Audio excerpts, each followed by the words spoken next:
Philippe Herbe, bonjour. Je suis content de te recevoir aujourd'hui sur Grand Angle Crypto parce que on est associé sur un projet qui s'appelle Data Factory. Donc, je vais poser un peu le contexte. C'est nouveau ce qu'on est en train de faire. On a avec Data Factory une couche où on va faire la L0 du mining, à savoir le business des fermes. Quand avec CleanSat Mining, on tokenise des machines de mining, il faut les mettre quelque part, les héberger pour leur apporter du jus. Et ben ça, ce sont les fermes qui viennent hoster, héberger les entreprises qui ont des machines de mining. Et ben on a beaucoup cherché des sites de hosting pour CleanSat Mining et à un moment on s'est dit, avec des rencontres et notamment la tienne, on s'est dit en fait on va les faire. Voilà, tout simplement, on va faire nos propres fermes, comme ça on ne sera pas emmerdé. C'est une bonne idée. Et du coup, on s'est rencontrés comment ? C'est moi, il y a un petit moment maintenant, j'ai voulu vendre à Samy de Cross the Ages du CleanSat Mining Token en disant hey, tu connais le mining, si tu veux, je peux t'en vendre. Et il m'a dit attends, je vais te présenter un de mes associés qui fait du mining, qui est Richard Estève. Et Richard Estève m'a dit attends, moi je suis associé avec Philippe, je te le présente. Faites connaissance, voilà. Et du coup, on est rentré en contact et on s'est plutôt pas mal entendu. Explique Philippe, du coup, qui tu es. On va prendre le temps de poser les choses. D'accord, merci de m'accueillir. Je devrais dire l'inverse puisque tu es sur mes terres, puisque nous sommes aux États-Unis. Donc je m'appelle Philippe, comme tu l'as dit. Je suis à la base un pur financier. Mes études m'ont porté dans la finance, puisque j'ai un MBA en banque et finance. J'ai également une formation sur la blockchain que j'ai faite au MIT de Boston. C'était qui ton prof au MIT ? C'était le fameux... À l'époque, c'était un ancien dirigeant du Nasdaq. Et aujourd'hui, c'est le patron de la SEC, donc c'est Gary. Gary Gensler. Oui. Qui était le directeur du module. De toute façon, dans ce module, il y avait le top du top de la blockchain. Il y avait CZ, le patron de Binance. Il y avait le créateur de LinkedIn. Il y avait tous les premières personnes qui ont travaillé avec Satoshi. Donc beaucoup de geeks, beaucoup de gens extrêmement pointus dans tous les domaines de la blockchain et de la crypto. C'était extrêmement intéressant. Alors tu es un geek de plus, c'est ça, dans le projet ? Mon profil est plus institutionnel et Gary est un institutionnel à la base. Et à l'époque déjà, même si on sentait qu'il était assez optimiste et bullish sur la blockchain, surtout sur la blockchain d'ailleurs, plus que sur les cryptos, mais sur le Bitcoin, il avait quand même une approche assez intéressante. Il était le seul de tous les formateurs à toujours insister sur la régulation. Il regrettait qu'il n'y ait pas un peu de régulation, ce qui va quand même à l'encontre de la philosophie du Bitcoin. Mais pour lui, étant un ancien du Nasdaq, son idée c'était qu'il fallait protéger les investisseurs. Et c'est vrai que, même si ça s'est amélioré, on a eu quand même beaucoup de Far West sur les accès au Bitcoin, comment transférer le Bitcoin, comment protéger ses clés. Ça n'est pas forcément accessible à tout le monde. Mais alors justement, toi, comment tu as connu Bitcoin ? Parce que comment tu es arrivé au MIT ? Alors, dans cette formation ? Comme on dit aux États-Unis, to make a long story short, donc j'ai démarré ma carrière en tant que banquier, j'ai travaillé dans plusieurs banques et j'ai fini, après une progression assez rapide, à être directeur général d'une filiale du plus grand groupe bancaire français, après avoir travaillé chez eux à l'inspection et à l'audit, qui est la voie royale, puisqu'on audite à peu près tous les secteurs de la banque, et donc on les connaît. Et on est des profils extrêmement recherchés pour après manager des hommes et manager des systèmes d'information dans la banque. Donne des chiffres à peu près quand tu dis manager des hommes, manager des systèmes. C'est plusieurs centaines, on était proche du millier. Donc c'était pas la filiale, parce que la banque c'est des centaines de milliers d'employés. Et j'étais en plus en charge, parce que c'était déjà ma passion à l'époque. J'ai commencé à acheter des actions quand j'avais 15 ans, donc j'ai toujours adoré la gestion patrimoniale. Et donc on m'a confié la gestion de la trésorerie de la filiale, et là c'était des milliards que je plaçais sur les marchés avec des options. C'est moi qui gérais aussi la politique de refinancement de la filiale auprès de la Banque de France. À l'époque, on avait des ratios à respecter de fonds propres par rapport aux engagements, aux encours. C'était extrêmement intéressant et très formateur. Et comment alors du coup tu rencontres Bitcoin ? Parce que là, faut connecter là, connecter les points. Il faut se méfier des gens qui disent je vais être rapide. J'ai dit que j'allais être rapide alors que je vais l'être. Donc quand j'ai quitté la banque, parce qu'on m'avait proposé des postes à Singapour, à Gibraltar qui ne m'intéressaient pas, un de mes clients, extrêmement fortuné, mon plus gros client, m'a demandé de créer un fonds d'investissement pour gérer une partie de son patrimoine. Donc j'avais un copain qui travaillait à la Banque internationale Luxembourg, la BIL. Je suis allé le voir, il m'a créé une SICAV, je me suis associé avec un ami à moi qui était mon bras droit dans la banque, un ingénieur dans les pétroles. Toujours des postes, dans la banque, il y a toujours des iconoclastes. On a souvent des Langso, des gens un peu qui pensent out of the box pour que tout le monde, pour avoir des opinions un peu diverses. Donc j'ai monté les fonds d'investissement. Et quand on est un trader, ce qu'on recherche, c'est la volatilité. Je pense que j'ai tradé à peu près tout ce qui bouge sur la planète.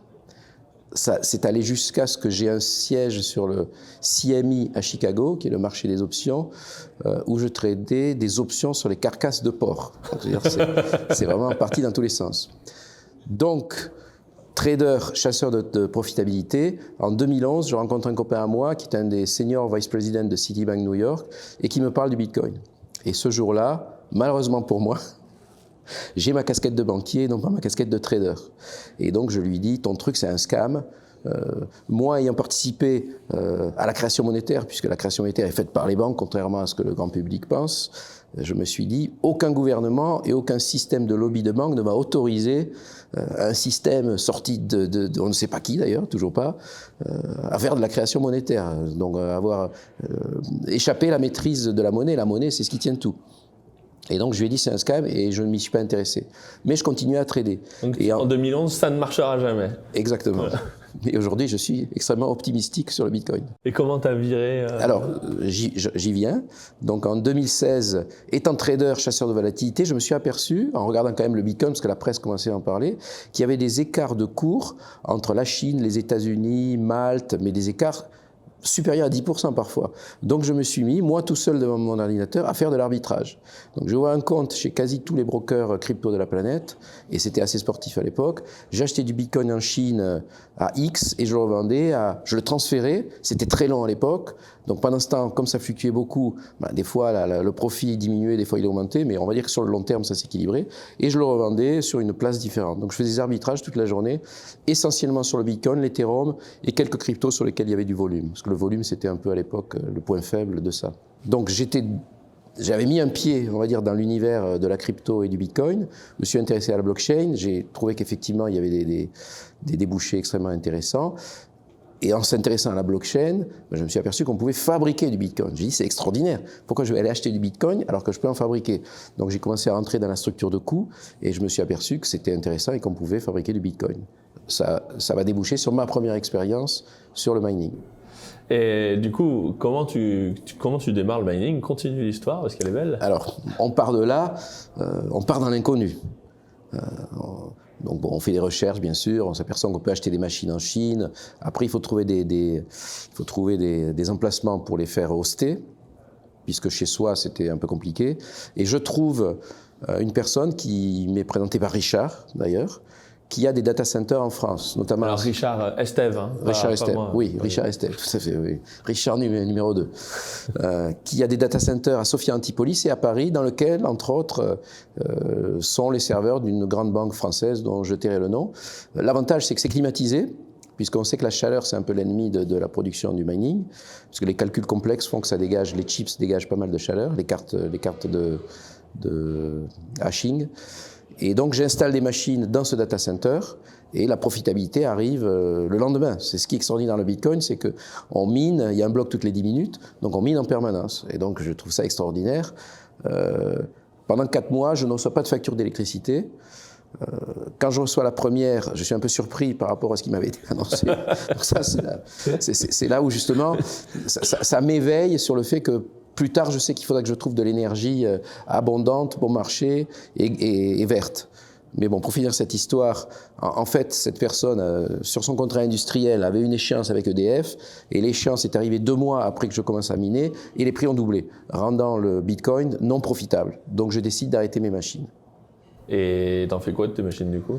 T'avais combien de machines? J'avais 16 machines pour un investissement total de $200 000. C'est-à-dire qu'à l'époque, les machines valaient 11 500 € la machine. En quelle année? C'était en 2019. 19? 2019, je crois.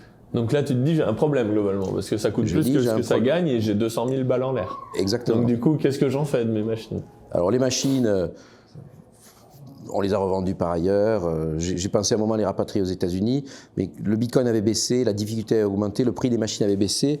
Il était plus intéressant de les racheter aux États-Unis que de les faire voyager avec des coûts de shipping qui Parce que dans le même temps, n'étaient pas raisonnables. Tu étais arrivé aux États-Unis pour... J'étais déjà aux États-Unis à l'époque. J'étais déjà aux États-Unis où j'avais investi dans d'autres business qui n'ont rien à voir. J'avais déjà 80 employés, j'étais en train de monter, mais j'ai tout swappé pour passer, parce que l'expérience m'avait plu, puisque ça fonctionnait. Le seul point invalidant, c'était le coût de l'énergie. Et ça, je savais qu'aux États-Unis, je pouvais trouver une solution à ce côté négatif. Et alors, pourquoi ce serait moins cher aux États-Unis, l'électricité? C'est une excellente question. C'est moins cher dans d'autres pays. C'est moins cher dans des pays un peu exotiques. Je sais que vous avez investi dans des pays un peu plus aléatoire, on va dire. Moi, je vivais aux États-Unis et comme je sors d'un cadre institutionnel, j'ai voulu rester dans un cadre institutionnel. Aux États-Unis, il y a des lois, il y a des avocats, on peut faire respecter des contrats. C'est des fois plus difficile dans d'autres pays. Et j'étais sur place. Et je me suis aperçu qu'il y avait certains États où l'énergie était extrêmement abondante et pouvait être bon marché si on savait trouver les bons interlocuteurs, comment la négocier. Et tout est parti de là. Donc, du coup, comment tu as enchaîné? Sur quoi tu es parti pour le mining aux US? Alors, comme j'avais en tête l'idée, la presse à l'époque commençait déjà à parler du fait que le Bitcoin ne servait à rien, qu'il polluait, qu'il prenait de l'énergie qui n'était pas utilisable ailleurs. Je n'ai pas voulu rentrer sur ce qu'on appelle le grid, c'est-à-dire le courant institutionnel qui passe dans les câbles, on se branche et on achète du courant. Donc j'ai voulu faire ce qu'on appelle trader à partir de flaring gaz. Donc c'est quand vous visitez des champs pétroliers, vous voyez souvent des torchères avec une flamme en haut. En fait, c'est du gaz qu'on brûle. Parce que certains champs sont très éloignés. On va venir sur mes premières expériences au North Dakota dans les réserves indiennes. Il n'y a pas de pipe, il n'y a pas de tuyau pour acheminer ce gaz. Ce gaz a une valeur, mais le coût de transport, si on devait venir avec des camions pour après le traiter, parce que en fait, on parle de méthane, mais quand on cherche du pétrole, on creuse très profond, on tombe sur les poches de gaz qui poussent le pétrole qui remonte à la surface. Et dans ce gaz, il y a des matières qui sont des poisons. Il y a du cyanure, et il y a du butane, il y a une vingtaine de gaz, du GNL aussi, il y a tout un assemblage, et par gravitation, on le traite ce gaz. Donc nous, on est allé voir les gens qui avaient des puits de pétrole, on leur a dit, au lieu de vanter le gaz, c'est-à-dire le laisser partir de l'atmosphère pur CO2, ou de le flairer, c'est-à-dire le transformer en méthane, partir dans l'atmosphère, il faut des permis pour ça, et de temps en temps, les champs sont obligés d'être arrêtés parce que les permis sont finis. Ils ont X mètres cubes, centaines de milliers de mètres cubes de gaz, et donc ils n'ont plus de protection pétrolière. On s'est allé là-bas, on leur a dit, ce gaz, vous allez nous le donner, ils ont fini par nous le vendre, mais pas cher, vous allez nous le donner. Nous, qu'est-ce qu'on va faire? On va le traiter par gravitation avec des modules, des tanks, enfin, la technologie est très simple. On va amener soit des générateurs à gaz, soit des turbines, donc on s'est mis à acheter des moteurs de fusée, des grosses turbines à gaz. On envoyait le gaz dans ces turbines et ces turbines le transforment en énergie. On mettait nos containers de Bitcoin derrière et on minait dans des champs de pétrole. Donc en entrée, tu reçois du méthane, CH4. Ensuite, tu le brûles et en le brûlant, ça fait CO2 et H2O, qui est donc de l'eau et du CO2 qui repart. Et le CO2 est à peu près 20 à 80 fois moins émissif que le méthane en fonction de la durée qu'on considère. C'est 20 fois sur un siècle et 80 fois sur 10 ans. On est d'accord, et comme on en brûle beaucoup, l'émission à la sortie est bien moindre que l'émission au départ, puisque le reste est transformé en énergie. Et sur Grand Temps Crypto, on a dit énormément de bien, parce qu'on trouvait l'idée géniale en fait de dépolluer les champs pétroliers en flairant le gaz. Alors dépolluer dans le sens où on diminue la pollution, hein, c'est pas voilà, ça ne devient pas des puits de carbone. Hein. Ah, on va pas faire un champ pétrolier, un puits de carbone, on est d'accord. Bon. Et du coup, on se disait, bullish, on a fait des calculs avec les copains en se disant, avec le flaring dans le monde, on a de quoi faire 5 fois le réseau Bitcoin, etc.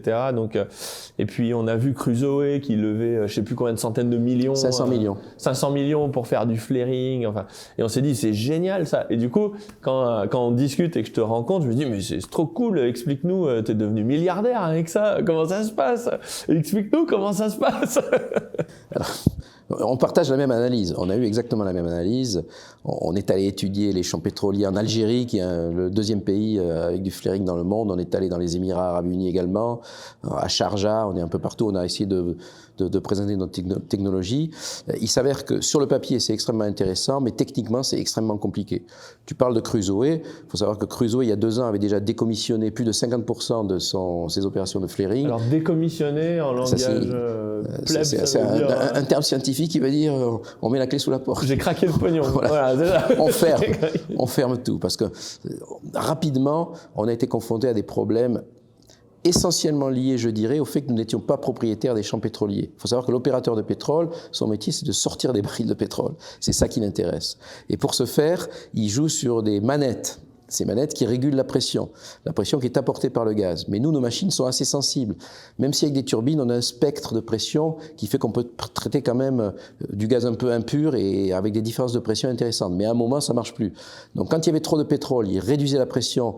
Nos mineurs, ils s'arrêtaient. Et puis quand il y en avait trop, c'était l'inverse. C'est les générateurs qui s'arrêtaient.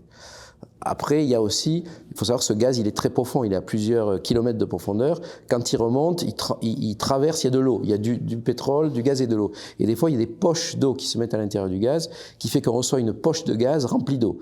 Donc ça arrête, et effectivement, les générateurs, les machines, il faut faire venir des techniciens. On avait une dizaine de Caterpillar à un moment qui habitent à 3 heures de là, parce qu'on est au milieu d'une réserve indienne dans le North Dakota. Il n'y a pas âme qui vive à moins de 100 km. Ouais, c'est les États-Unis, c'est grand. Et évidemment, ça arrive toujours à 1h du matin. On s'est fait 8 heures de bagnole hier pour la petite histoire et on n'a pas bougé sur la carte. Quand on va sur la carte, on s'est dit c'est à côté. Là, c'est tout à fait vrai. 8 hours later. Non, mais là, c'était pire. C'était des routes en terre. Donc c'était quand même assez... Bon, cet aspect cowboy était sympa en même temps, mais c'était un peu sportif. Et donc, ce qui fait que le uptime, qui est ce qui définit une bonne ferme, par exemple, aujourd'hui, notre ferme au Missouri, on va peut-être en parler, on est au-delà de 99%, ce qui est unseen. Personne n'est à ce niveau-là. Les gens sont entre 95 et 97. Mais on a des techniques qui permettent d'y arriver. Ah ben, bref, notre uptime, il était, quand on était à 60%, on était content, mais on a eu des 3-4 jours où on marchait pas, tout était sous la neige, et redémarrer des mineurs qui ont été arrêtés, c'est toujours compliqué parce qu'il y a de l'humidité qui se met sur les cartes, il faut chauffer le container. Ben bon, je ne vais pas rentrer dans les détails, mais ça a été très compliqué. Donc on a fait North Dakota 1, le premier à fermer parce qu'il n'y avait plus de gaz, on nous avait prévu 5 ans de production de gaz, et tout d'un coup ils nous ont dit mais non, voilà, il n'y en a plus. Bon, on a tout déplacé. On est allé sur un site qui s'appelle Sinclair 1, qui est devenu aussi dans une réserve indienne, où là, on a eu les problèmes que je viens d'évoquer, des wet pockets, pas assez de gaz, trop de gaz. Et qu'est-ce qui fait que tu y es allé quand même? Parce que le premier, tu t'es dit, c'est compliqué. Je me suis dit, on n'a pas eu de chance. Il n'y a plus de gaz, on n'a pas eu de chance. Donc on a fait 2, on a fait 3. Et là, j'ai dit, bon là, il faut trouver une solution. Et ce qu'il faut savoir, c'est qu'à chaque fois qu'on déplace tout ça, pour déplacer des containers, on ne peut pas laisser les miners dedans, il faut les sortir, les remettre dans les boîtes. On parle de milliers de miners. Faire venir des camions avec des grues, ça coûte une fortune. Réinstaller, il faut des hommes. Et on a trouvé un site, on s'est dit, voilà, on a trouvé le bon site. On a trouvé un site au Missouri qui était une poche de gaz gigantesque, 5 poches de gaz reliées par des membranes gigantesques, sur lesquelles il y avait du pétrole lourd, qui ne vaut pas beaucoup sur le marché. Donc on s'est dit, l'opérateur, ce coup-ci, il ne va pas être obnubilé. Donc on va lui payer son gaz un peu plus cher. Oui, parce que l'opérateur, lui, il joue avec son pétrole, et en fait, le gars, il en a rien à secouer. Donc, absolument. Du coup, Philippe derrière qui galère avec ses turbines. Il le brûle d'habitude, donc il s'en fout. Ouais, donc Philippe qui galère avec ses turbines derrière, lui, il sait même plus que t'es là, il a oublié. Ouais, non, il s'en fout quand même. Donc du coup, toi, tu te dis, il prend pas mes contraintes, il ne pense pas à moi. Je ne suis pas important pour lui. C'est exactement ça, et c'est le cas. Leur métier, c'est pas de vendre du gaz. Leur métier, ceux qui vendent du gaz gagnent beaucoup d'argent, mais parce qu'ils ont un pipe qui passe dans la propriété. Donc là, c'était pas le cas, c'était des poches de gaz avec du pétrole lourd. Il y a un terme technique que j'ai oublié. Et donc là, ça a commencé à bien marcher, mais on est tombé sur un opérateur qui avait installé les générateurs, qui avait pris des générateurs d'une mauvaise génération, qui étaient extrêmement sensibles aux différences de variation du gaz, ce qui fait que là encore, on a eu des problèmes. Et puis, au bout de 4 mois, le propriétaire du puits a fermé, on n'a jamais su pourquoi. Nous n'avons jamais su pourquoi ce puits a été fermé. On s'est encore retrouvé avec des containers, des machines, en Louisiane, ce coup-ci, et un de mes opérateurs sur place m'a dit, moi j'ai un terrain, à 100 km de là, toujours en Louisiane, qui récupère du flaring gas des plateformes pétrolières offshore, et le pipe passe dans ma propriété. Donc vous allez installer vos machines, on va mettre un compteur et vous allez pomper le gaz. Et là, ça va bien se passer. Et là, il y avait 200 mégawatts. Alors on a dit, ça y est, jackpot, on est sauvé, c'est l'Amérique. jackpot. C'est du gaz flaring, puisqu'il vient des plateformes en mer. Donc on sauve la planète, on aide en tout cas, on est carbone neutral peut-être. Et donc on a tout déménagé une nouvelle fois. Donc ça, c'était il y a 2 ans. Et on n'a jamais démarré. Parce que le propriétaire du pipe est venu, a dit les installations sont vétustes, il faut changer le compteur X. Ok, on paye, on change le compteur X. Il refait un audit, mais maintenant il faut changer autre chose. Et ça a duré pendant 1 mois, 2 mois, 3 mois. Et pendant ce temps, j'avais pris la décision déjà depuis de nombreux mois que j'allais faire du mining sur le grid. L'idée du mining était toujours rentable, donc je n'avais pas abandonné. C'est juste des technicités qui font qu'on n'a pas réussi qu'on a beaucoup galéré. Et quand on a appris, c'était concomitant avec le fait qu'on ait appris que Crusoe avait décommissionné la majorité de ses puits, on s'est dit, si eux le font, ils ont levé 500 millions, nous on a levé pas beaucoup, on va pas s'enfermer dans cette technologie. Alors, c'est important ça quand tu dis ils ont décommissionné et tout, parce qu'en fait ça veut dire que évidemment tu as perdu de l'argent sur ces histoires, mais Crusoe mais on pourrait dire, ouais, mais bon, Philippe et sa bande, c'est un peu amateur, il a fait ça avec quelques millions, etc. Mais là, Crusoe, on parle de 500 millions, un demi-milliard quand même, donc, hein, et les gars, ils sont en l'air de la majorité de leur argent. Alors, c'est vrai et c'est faux en même temps. Alors d'abord, non seulement c'était 500 millions, mais ils ont embauché les meilleurs ingénieurs pétrole-gaz du Texas, entre autres, et c'est là où la technologie est extrêmement développée, mais en même temps, c'était pas leur argent. Parce qu'ils n'ont pas emprunté de l'argent. Ils ont emprunté, mais ils ont fait rentrer des banques dans leur tour de table. Et moi, je sais comment fonctionnent les banques. Elles mettent X ici, Y, Z. Bon, il y a des projets qui marchent, il y en a d'autres qui ne marchent pas. Les banques se sont fait planter. Voilà, mais ils ont planté 200 ou 300 millions. Ah oui, c'est des voilà, sommes. Donc je veux dire, avec enfin, et les seuls sites ça s'est transformé, quoi, le bond, les emprunts obligataires se sont transformés en equity. Donc maintenant, c'est un peu les banques qui dirigent le truc. Ah oui, ils ont converti les... Ouais. Et comme ils passent sur le grid aussi, bon, à terme, je pense que les banques ne perdront pas. Elles vont même certainement faire un bon coup. Oui, parce qu'ils se sont fait piquer leur boîte, en gros. Voilà. La part qui a marché, pourquoi elle a marché? Là, pardon? La part qui a fonctionné chez Crusoe, pourquoi elle a fonctionné? Comme je disais tout à l'heure, il faut être propriétaire du terrain parce qu'ils avaient acheté des terrains, ils étaient propriétaires de la production pétrolière aussi. Donc là, ça a marché. J'ai pas les derniers chiffres, mais la dernière fois que je m'y suis intéressé, moins de 20%, ils avaient conservé moins de 20% de leur opération dans le flaring. Mais par contre, du coup, ce qu'on dit, c'est que pour que le flaring marche, en fait, il faut miner du Bitcoin et ensuite jouer sur le pétrole. Il faut privilégier la production de Bitcoin ou en tout cas au moins essayer d'arbitrer entre les deux de façon plus rationnelle. Puis là, acheter des champs pétroliers, c'est encore un autre délire, quoi. Oui, là, on dit bon, là c'est un autre métier. Et du coup, qu'est-ce que tu te dis en allant sur le grid, c'est-à-dire en revenant sur le réseau? Qu'est-ce que tu voulais? Quel était le business? C'était quoi le business model, quoi? Bon, alors donc j'avais déjà cette idée, vu les galères que je traversais. Certains de mes partenaires voulaient vraiment continuer dans le flaring parce que c'est vrai que l'idée est extraordinaire. Mais j'avais une intuition depuis longtemps en disant on va arrêter ça, on va aller sur le grid, parce qu'on avait des investisseurs aussi qui n'étaient pas satisfaits des rendements, évidemment. Parce que les machines à l'époque étaient chères, le Bitcoin baissait, ce qu'on appelle le taux de difficulté qui est lié au hash rate mondial, c'est-à-dire le nombre, en résumé, le nombre de machines qui sécurisent la blockchain augmentait, et donc la difficulté de trouver des blocs augmentait aussi, et donc on en trouvait moins, et donc on gagnait moins, on générait moins de Bitcoin, et le Bitcoin était moins cher. Parce que quand on a démarré, le Bitcoin, on était presque au pic, on était au-delà de 50 000 $. Enfin, quand on a démarré nos grosses opérations. Quand j'ai démarré avant, on était à 10 000. Et donc, j'avais cette idée d'aller sur le grid, et on s'est dit, on va chercher un endroit aux États-Unis, et on va construire notre propre ferme, parce qu'avant ça, j'ai passé les détails, mais on s'est associé avec des Américains qui nous ont plantés. Enfin, dans ce métier, il y a beaucoup de gens qui ne sont pas sérieux. Donc, il faut du temps. Il faut du temps, de l'argent, de l'expérience, et bon, on s'enrichit, on comprend, et maintenant on maîtrise le sujet, puisqu'on a trouvé un terrain au Missouri, qu'on a visité il y a 2 jours d'ailleurs, sur lequel on a construit notre première ferme à nous de 5 mégawatts. Ah ouais. Bah oui, d'ailleurs, elle est à nous. Hein. Moi, j'ai 38% de la ferme. Toi, t'en as je sais pas combien. Donc, c'est vraiment, c'est à nous. Tout à fait. C'est notre ferme. On est chez nous. Exactement. Et donc, on a cette ferme donc sur à peu près à 1 heure de Saint-Louis, qui est la capitale du Missouri, sur essentiellement de l'énergie nucléaire. Donc, on a voulu rester quand même ESG. Il y a un peu de vent et de soleil aussi. On a construit nos 5 mégawatts avec la technique dite des containers. C'est-à-dire on a un bâtiment, mais parce qu'on a une unité de réparation à l'intérieur. Et on a 6 containers de 750 kVA de Bitmain et un gros container d'un mégawatt qu'on a acheté à une compagnie américaine. Et c'est là où on se rencontre en fait, nous deux, et on commence à causer en disant bah tiens, viens voir ma ferme au Missouri, etc. Ça a démarré comme ça. Et, et on a un taux de uptime qui est supérieur à 99%. On est extrêmement satisfait, on a un bon taux d'énergie. Et ça marche, c'est parfait. Voilà, ça marche un peu sur des roulettes, et du coup là on touche nos bitcoins, et d'ailleurs acheter des ordinals, parce que les ordinals, merci, ouais. Ça fait exploser nos bénéfices. Voilà, tout à fait. Ouais. Voilà. Donc je suis très bullish sur les ordinals pour les autres. Moi aussi. J'en ai pas, mais achetez-en. Blague à part. Du coup, une fois qu'on a expliqué tout ça, tu as une vision du mining qui est très complète, qui est opérative, opérationnelle. Moi, j'arrive avec une vision, les derniers survivants, tout ce qu'on a pu théorie faire. que j'avais suivie, que je connaissais. Ah oui, t'avais vu. Et dont je partage les conclusions, oui. Ah ouais, c'est cool.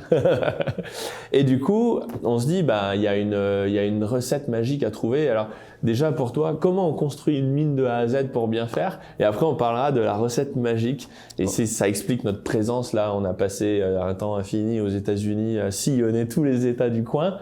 Parce que franchement, là, on le sent bien.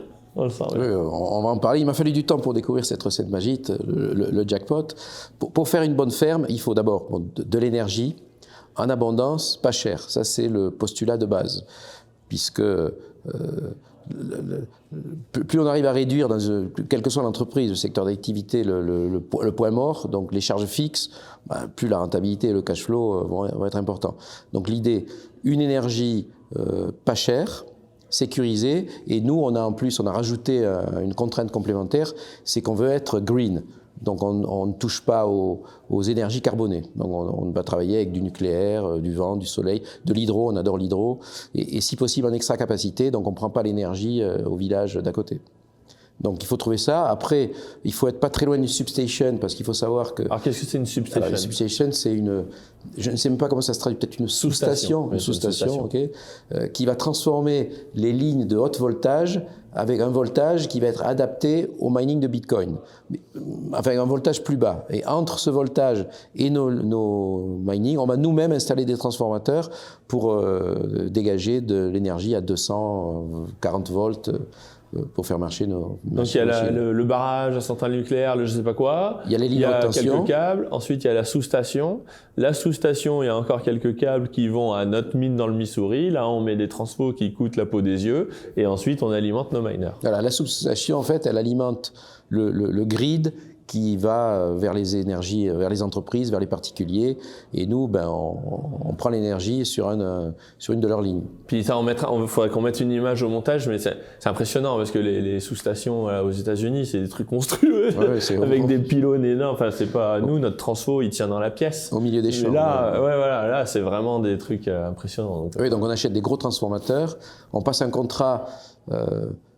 Avec une société d'électricité locale, parce qu'aux États-Unis, il n'y a pas de monopole d'État comme il y a en France. Donc on négocie des tarifs avec eux, on prend l'énergie et on mine. Et ça, on en est là pour la ferme du Missouri.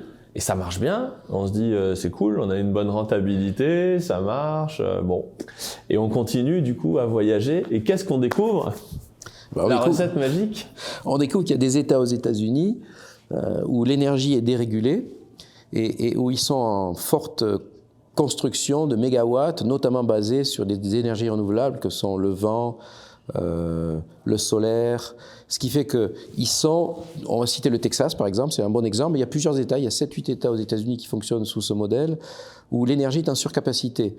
Ce qui fait qu'à un moment, il y a des producteurs d'énergie qu'on ne peut pas arrêter. Le vent, on peut éventuellement couvrir les cellules, on peut arrêter les éoliennes, mais ça coûte beaucoup d'argent.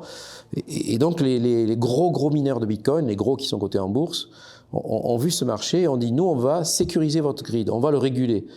Parce que le Bitcoin a cette particularité qu'il est une industrie qui peut couper en 1 seconde et remettre en marche en 1 seconde. C'est pas le cas d'une usine d'aluminium. Pour réchauffer les fours, il faut 15 jours. Par exemple, chez Péchinet, il fallait 15 jours pour réalimenter les fours une fois qu'ils étaient arrêtés. Et donc, les producteurs d'énergie, grâce à ça, ont en plus investi pour pour mieux quadriller leur état, en se disant les mineurs de Bitcoin vont nous aider à réguler. Donc vous êtes un mineur de Bitcoin, vous avez 100 mégawatts, vous payez votre énergie déjà à un tarif extrêmement intéressant, et puis une tornade arrive, ou c'est l'été, il fait très chaud, tout le monde tire sur la clim, il n'y a plus assez d'énergie. Alors, en résumé, je veux dire, vous passez un coup de téléphone, mais en fait, on a des logiciels qui gèrent ça automatiquement. Vous coupez votre mine de Bitcoins, et c'est là que le miracle s'opère, c'est que vous êtes payé pour faire ça, et vous gagnez beaucoup, beaucoup plus que de miner. Alors, on peut prendre des exemples. En septembre 2021, il y a eu... ça va pas arriver tous les jours, mais c'était la tornade du siècle au Texas. Il commençait à y avoir des morts, tout était arrêté. Si vous aviez eu 10 mégawatts, et 10 mégawatts c'est petit, en 72 heures, vous touchiez 20 millions de dollars de la part de ERCOT, qui est l'organisme de régulation de l'énergie aux États-Unis. Donc c'est extrêmement intéressant. Les gros miners aujourd'hui ont des logiciels qui calculent en temps réel. Ce qu'il faut savoir, c'est qu'au Texas, le prix de l'énergie change toutes les 15 minutes. Hier, on en parlait. Au moment où j'ai regardé hier, le prix de l'énergie était négatif. C'est-à-dire que vous étiez payé pour miner, parce que l'énergie était en surabondance sur le réseau. Et si la surabondance dure, ça peut griller des installations qui valent plus d'1 milliard, parce que les lignes sont surchargées et les dégâts peuvent être extrêmement importants. Donc, ils vous payent pour prendre de l'énergie. Et ça, ce qui est quand même extraordinaire. Ça, c'est assez fou parce qu'on va faire des vidéos avec Guillaume là, pour expliquer tout ça, parce que c'est très technique. C'est le business de l'énergie, et moi, le business de l'énergie, c'est là-dedans que j'ai gagné mon premier million. Ça a commencé à me parler bien quand j'ai pu discuter avec un grand patron là justement de cette industrie aux États-Unis, parce que j'ai retrouvé tous mes petits. C'est-à-dire que le gars, en fait, quand on fait notre mine, elle est connectée à un broker d'énergie en fait qui va nous vendre l'énergie. Et comme on est sur le grid, il y a tout un mix. Alors il y a du solaire, il y a de l'hydro, du nucléaire, du gaz, du machin, il y a plein de... Et chaque énergie a son prix. Et elle a son prix en fonction de tout un tas de paramètres. La fréquence qu'on injecte sur le réseau, c'est en fait quand on fait tourner une éolienne, c'est un moteur en fait qui est entraîné par le vent, mais le vent il souffle pas de façon continue. Donc du coup, la fréquence de l'électricité varie qui est injectée sur le réseau. Alors quand on a une grosse centrale nucléaire ou plein de gaz ou que sais-je, on peut réguler cette fréquence avec ça. Et d'ailleurs, c'est pour ça qu'en Allemagne, ils ont beaucoup de capacités gaz installées avec l'éolien. Ouais. Et le problème, donc il y a déjà un premier truc à trader, c'est la fréquence. Et ça, dans l'énergie, c'est un truc que tout le monde connaît. Sauf que les mineurs de Bitcoin, eux, un ASIC, c'est... Il y a aucune variation.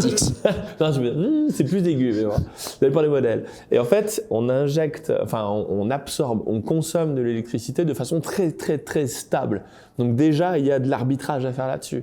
Après, on va arbitrer les volumes. Et là, faudra qu'on vous fasse des graphiques parce que c'est plus difficile à concevoir. Mais pour absorber les plics, on peut augmenter la charge nominale du réseau en continu en mettant des miners. Et puis, quand il y a des pics de consommation, du coup, ils sont toujours sur la charge nominale et on éteint les miners. Plus on avance, plus on éteint les miners pour absorber et ensuite, plus on relance. Et en mettant des miners, on protège même les industries. On pense à Madame Michu qui coupe son électricité au pire s'il y a un blackout. Et il faut protéger Madame Michu. Et pour ça, on va éteindre des industries qui ont un temps de réponse plus ou moins long. C'est ce que dit Philippe. L'aluminium, c'est tant. Et en fait, on vend aussi, il y a tout un trading sur le réseau de dire, moi, je peux effacer tant de mégawatts pendant telle durée, pendant 3 heures, et j'ai un temps de réponse de un quart d'heure, 1 heure. Et en fait, tout ça se fait une grille de prix d'effacement. Donc, on trade la fréquence, on trade l'effacement, et en faisant ça avec des miners, en surchargeant, en augmentant la base load qui est de l'énergie renouvelable et de l'extra capacité. Donc c'est cool au niveau ESG, au niveau vert. Et en fait, on va protéger le particulier du blackout, on va protéger le réseau, parce qu'un réseau qui est mal équilibré sur la fréquence peut tomber, fréquence tension. Et en plus, on va protéger des industries, parce qu'en fait, une usine d'aluminium, en termes de chiffre d'affaires à la minute, c'est pas la même chose qu'une mine de Bitcoin. Donc si vous voulez si on veut éteindre quelque chose en premier, on préférerait éteindre des ASIC, parce qu'en plus, les ASIC, il y a absolument... La redondance est complète sur le réseau Bitcoin. Il il y a l'usine de Riot qui brûle là, on s'en rend même pas compte. On voit le hash rate qui fait pip, puis c'est tout. Une usine d'aluminium qui foire, alors là, sur les marchés au niveau mondial, ça tangue. Donc, on regarde tout ça, et là, on s'aperçoit et on se dit, ah ouais, ben en fait, c'est ça le business, on est trop des couillons, c'est pas... Bitcoin, c'est quelque chose, mais l'outil sur le réseau énergétique, c'est le feu. Donc ça, on a tout un modèle en tête vis-à-vis de ces choses-là. Et en plus, avec Philippe, tu me dis, ah ouais, mais attends, il y a un truc aussi sur le carbone. Oui, alors, pour ajouter de l'eau dans ton vin, pour aller dans ton sens, il y a une particularité au Texas. Pour des raisons historiques que j'ignore, l'énergie est régulée au niveau fédéral pour le Texas, ce qui fait qu'ils n'ont pas le droit d'acheter et de vendre de l'énergie en dehors de l'État du Texas. Donc ça rajoute des contraintes sur l'extra-capacité qui est absorbée parce qu'ils pourraient le vendre dans un État voisin ou au Mexique. Il ne peut pas le faire. Donc les lignes n'ont pas été tirées pour ça. Il n'y a pas de ligne qui traverse le Texas et qui alimente les autres États. Et de ce fait, quand le réseau est surchargé, ça porte atteinte aux installations. Et donc, ils ont trouvé dans les miners, dans des gens comme nous, une solution de facilité pour réguler leur grid.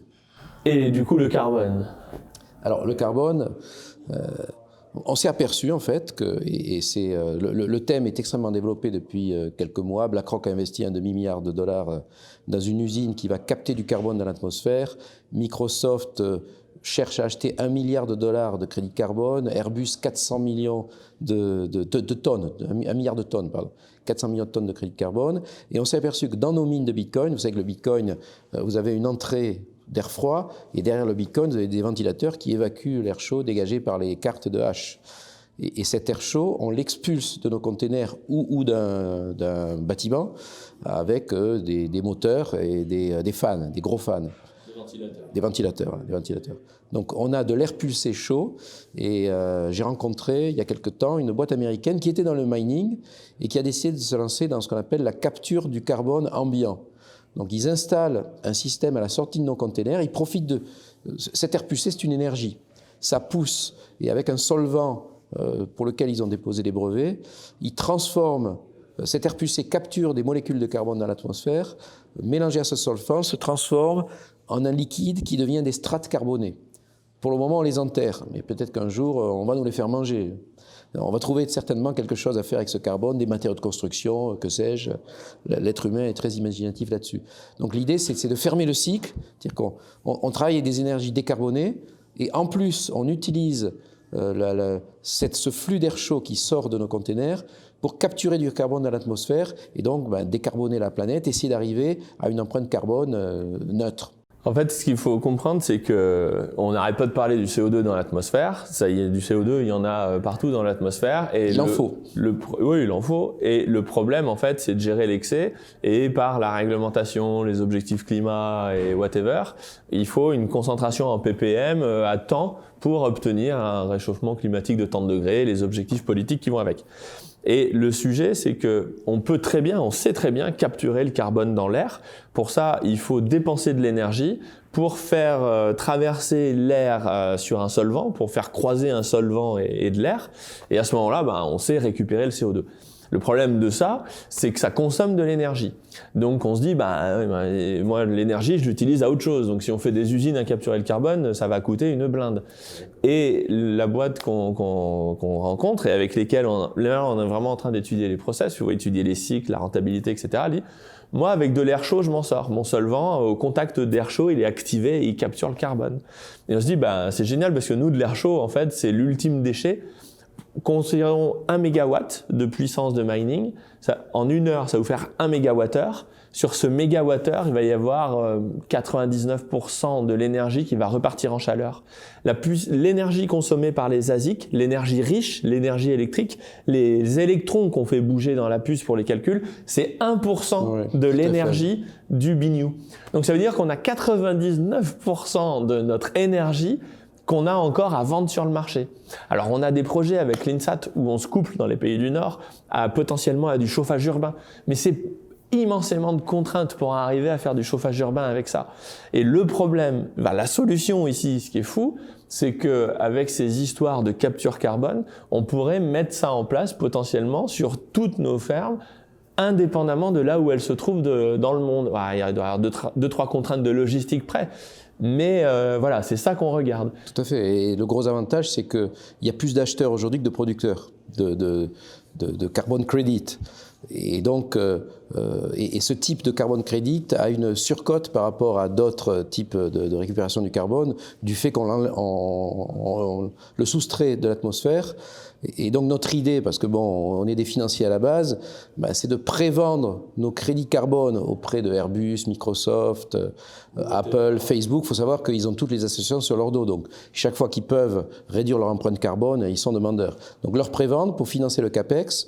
Et comme les retours sont, je ne vais pas le dire, mais c'est extrêmement rapide. Le retour sur investissement est très rapide.